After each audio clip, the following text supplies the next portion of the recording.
The first RPG hit the motor pool at 6:14, and the shockwave knocked me clean off my stool behind the gate desk. I was Private First Class Denton Laru, Gate MP at Forward Operating Base Corrigan, southeastern Ardel Province, and I had been awake for 6 hours of an 8-hour shift when the world went orange. The second explosion hit before the dust from the first had cleared, and the alert siren wailed to life 2 seconds after it mattered. I had my rifle up and was moving for the sandbag wall when I noticed the woman at the sign-in desk was still standing exactly where I had left her. She was a visitor. That was the box I had placed her in the moment she walked through the gate at 5:55. Canvas day bag over one shoulder, a folded paperback under her arm, and her ID already out when she reached me, the kind of small consideration that tells you a person has been through enough checkpoints to know the drill. Mrs. Calloway, wife of Sergeant First Class Mitch Calloway, Bravo Company. She signed the visitor log in neat block letters, Renata Calloway, and I handed her a laminated badge and explained the escort would come around 700. She thanked me the way people thank you when they genuinely mean it and have no reason to perform it, poured herself a paper cup of coffee from the MP station thermos, and settled near the east window with her book. I forgot she was there within 10 minutes. That is the honest version of it. When the RPG hit, I thought about her exactly once. A fast, helpless hope that she had already gotten behind something solid. She had not gotten behind anything. She was standing at the rifle rack. "Are those M4s locked or mag in?" she called over the siren. I stared at her for a full second I could not afford. My mind had 3 simultaneous problems. Machine gun fire was walking the compound wall from the north ridge, 2 figures had already cleared the east wire, and the woman who had come to see her husband was asking me about magazine status. "Mags in," I said, "locked on safe." "Need one." "Ma'am, get down." The east side door blew inward. I came up on the threat and put 2 rounds into the man coming through, then dropped to a knee behind the desk. When I looked back, she had taken the second M4 from the unlocked rack. I had not locked it, my failure, and in this moment my good fortune, and she was at the broken east window with it, scanning through the shattered glass with a stillness that had no business on a visitor waiting for a 700 escort. She fired once. A man on the south wall, who had been acquiring specialist Harkins, through the motor pool smoke dropped and did not come back up. Something cold moved through me that had nothing to do with the temperature. She adjusted her position without pausing, fired again, 70 meters, standing, iron sights through a broken window frame with a rifle she had never held before that moment. The threat dropped. "2 more at the wire east," she said. Her voice carried across the room without urgency, the same register a weather observer uses when reading off a number he has read 1,000 times. I stayed on the radio, calling contact and sector, doing my job and trying to do hers in my head at the same time. I watched her move to a better angle along the wall.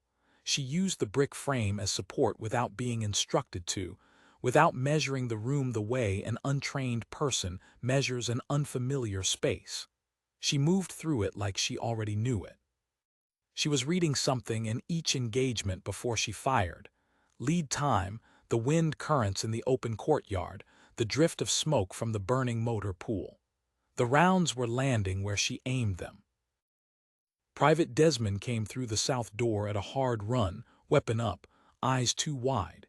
He found me and then found her and stopped as completely as if he had hit glass. "Who is that?" "She's here to visit her husband," I said. His expression matched what had been moving through me for the last 3 minutes. She had already shifted to the east window again. She checked the courtyard once methodically and said, "Sergeant Ockhaffer's element is pinned behind the vehicle barn. 3 enemy, heavy side, using the generator housing as cover. 40-meter gap with no dead ground to use." I had served at this post for 8 months. I knew that 40-meter gap the way you know a bad step on a familiar staircase. Akafar's squad had been trying to push through it for 4 full minutes while I monitored their traffic on the net.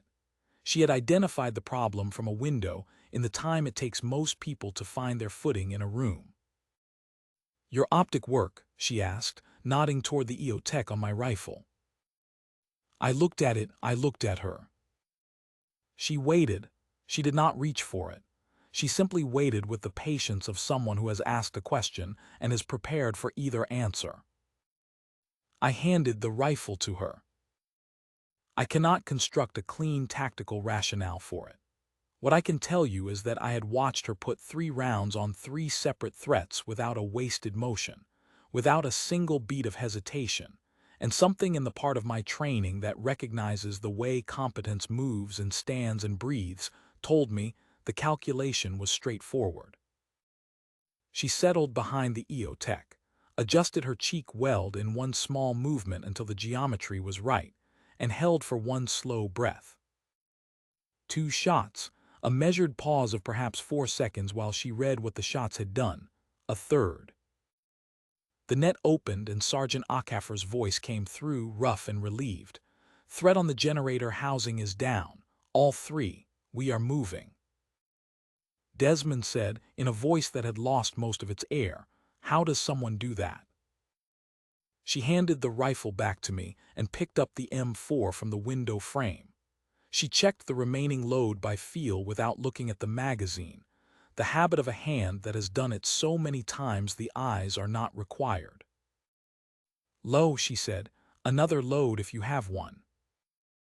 I gave her my spare magazine. She seated it without being shown the well's position on a weapon she had borrowed 40 minutes ago. That is not a thing a person learns on a visit. "You been on a range recently?" I asked. It was the only question my mind could organize into words. "Or 2, she said, and moved to the corner position to work the northern exposure. The engagement lasted 11 more minutes. They were the longest 11 minutes I have spent in uniform, and she worked through them the way a skilled craftsman works a material he knows, completely unhurried, precise, never wasting movement. Every action the next correct one in a chain she had thought through before anyone else in the room had thought through the previous one. She called 2 flanking elements before our own camera feeds picked them up. She identified a command position on the north berm by the profile of a radio antenna and put a round through it at 130 meters, using a borrowed rifle that had never been zeroed to her eye, through a reflex optic built for engagements under 50. When it stopped, the base was still on the line, 2 wounded, no dead. She set the M4 against the wall and rotated her right shoulder once, a small private motion, like working out a knot that had been there before this morning. Then she walked back to her canvas bag. Captain Vernold came to the gate post at 6:41 with 4 men, and the look of a commander who had been moving at speed and was now trying to land somewhere solid. His eyes went to me first. "Report," he said. I gave him all of it. The window, the angles, the generator housing, the flankers called before the cameras caught them, the command antenna. I gave him the round counts and the distances. I watched his expression try to make the accounting balance and not find a way to close it. He looked at her. She was standing near the east window, looking out at the courtyard, the canvas bag on her shoulder. "Ma'am," he said, "you're Sergeant First Class Calloway's wife." "Renata Calloway," she said. "Where did you serve?" She held his gaze without difficulty. "I'm just here to visit Mitch." That was the full response. No unit designation, no dates, no service record offered. Just level eyes and a tone that indicated the question had been heard and the answer was a considered one. Vernold looked back at me. I had nothing to add. Sergeant First Class Calloway reached the gate post at 6:48. He had his rifle and a field-wrapped fragment wound on his left forearm, and the particular look of a man who has just come through something and has not finished coming through it. He stepped through the door, saw me, saw the broken glass, saw the M4 leaning against the wall, saw Desmond still trying to find his ordinary expression again. Then he found her. "You good?" he said. "I'm good," she said. There was a silence between them that carried a great deal. "Did you?" he started. "The post needed a hand," she said. He nodded once, the way a man nods when a thing he has always known is confirmed without drama. He put his arm around her and she leaned into it for exactly one moment and then stood straight again. I watched them and felt something I could not name precisely. Something between being grateful and feeling small, but not in a way that diminished anything, more like being made aware of a measurement you had not known existed until you stood next to it.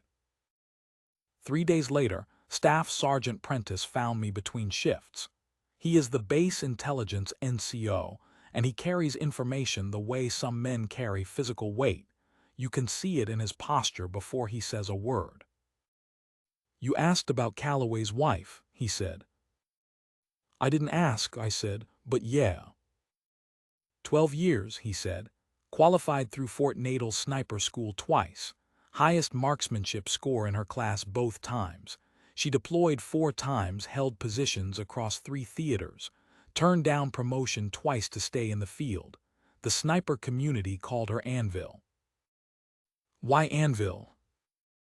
Prentice thought about how to say it. An anvil keeps taking the hammer and holds its shape. She was the shooter who kept working after every other position went cold. No flair, no wasted movement, just kept hammering. He paused. She got out on her own terms, married Calloway on a joint exercise.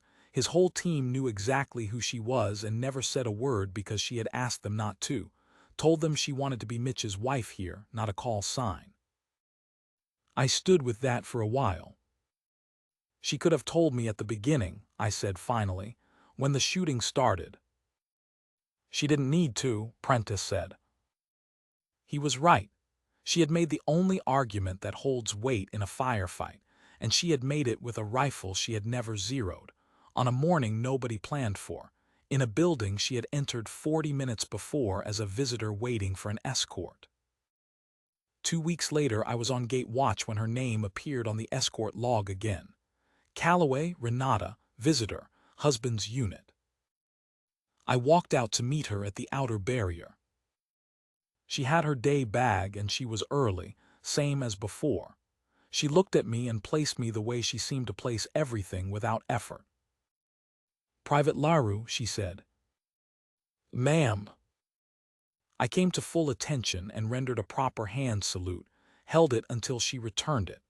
The kind of salute that has nothing to do with rank on a collar and everything to do with what a man has learned about what he is looking at. She returned it with a nod that was composed and unhurried, the same way she did every other thing. "Is there coffee?" she asked.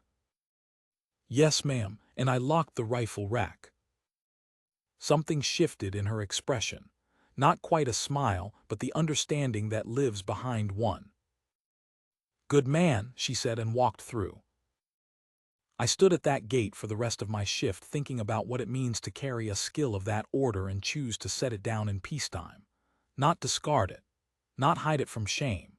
Set it down by choice, because she had decided who she was going to be in a life that was hers to build.